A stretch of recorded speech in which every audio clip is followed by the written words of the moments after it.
Subscribe to our channel by clicking the subscribe button. Click the bell button and enjoy the latest uploads from our channel.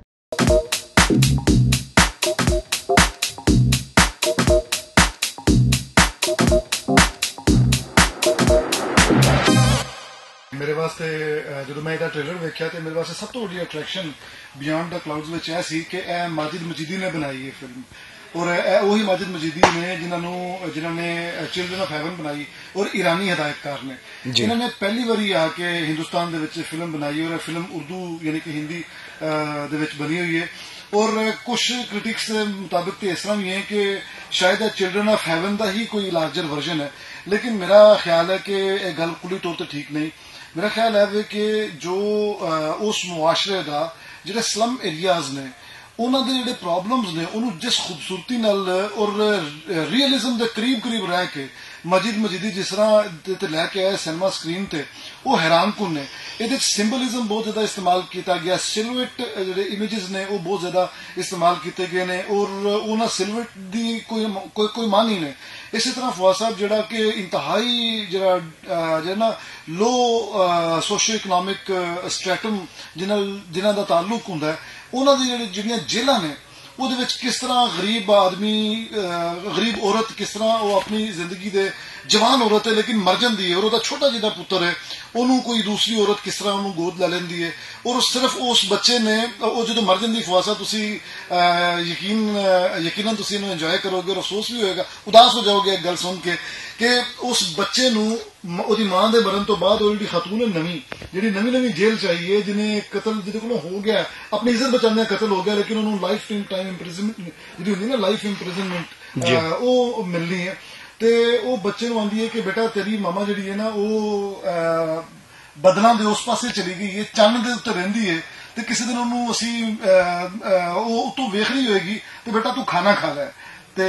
ਬੱਚਾ ਕੋ ਸਵਾਲ ਕਰਦਾ ਕਿ ਅੱਛਾ ਚੰਨ ਕੀ ਹੁੰਦਾ ਕਿਉਂਕਿ ਜੇਲ੍ਹ 'ਚ ਪੈਦਾ ਹੋਇਆ ਹੁੰਦਾ ਆਲਮੋਸਟ 8 ਦਿਨ ਦਾ ਸੀ ਕਿ 10 ਦਿਨ ਦਾ ਸੀ ਜਦੋਂ ਜੇਲ੍ਹ 'ਚ ਆ ਜਾਂਦਾ ਔਰ ਉਸ ਤੋਂ ਬਾਅਦ ਉੱਥੇ ਹੀ ਜ਼ਿੰਦਗੀ ਉਹਨੇ ਗੁਜ਼ਾਰੀ ਹੁੰਦੀ ਤੇ ਕੁਝ 5 ਸਾਲ ਦਾ ਕਿ 4 ਸਾਲ ਦਾ ਬੱਚਾ ਹੈ ਔਰ ਉਹਨੇ ਚੰਨ ਹੀ ਨਹੀਂ ਵੇਖਿਆ ਤੇ ਉਹਨੂੰ ਚੰਨ ਵਿਖਾਉਣ ਵਾਸਤੇ ਰਿਸ਼ਵਤ ਦਿੰਦੀ ਹੈ ਉੱਥੇ ਕਿਸੇ ਜੇਲ੍ਹ ਦੇ ਕਿਸੇ ਹਮਲੇ ਨੂੰ ਇੱਕ ਲੜਕੀ ਔਰ ਉਸ ਤੋਂ ਬਾਅਦ ਉਹਨੂੰ ਸਿਰਫ ਚੰਨ ਔਰ ਜਿਸ ਦਿਨ ਚੰਨ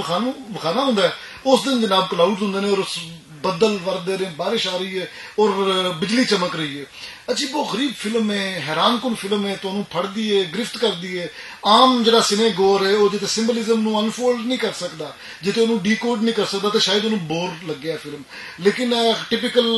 माजिद मजीदी की फिल्म है इन्हें बहुत छेती उतर जाना जो कि नजर आ रहा है कि कमर्शियल सिनेमा की फिल्म नहीं लेकिन जिन्हों का टेस्ट है माजिद मजीदी की फिल्म वेखना उन्होंने वास्ते तोहफा है तोहफा वेखण नाल ताल्लुक रखता है इंतहाई खूबसूरत दी सिनेमेटोग्राफी है ए.आर. रहमान का स्कोर है म्यूजिक आउटस्टैंडिंग है और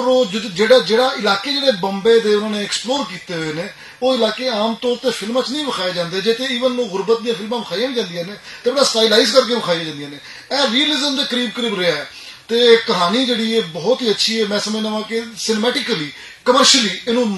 it should have been more intriguing ज्यादा इंट्रीगिंग नहीं है इस वक्त लेकिन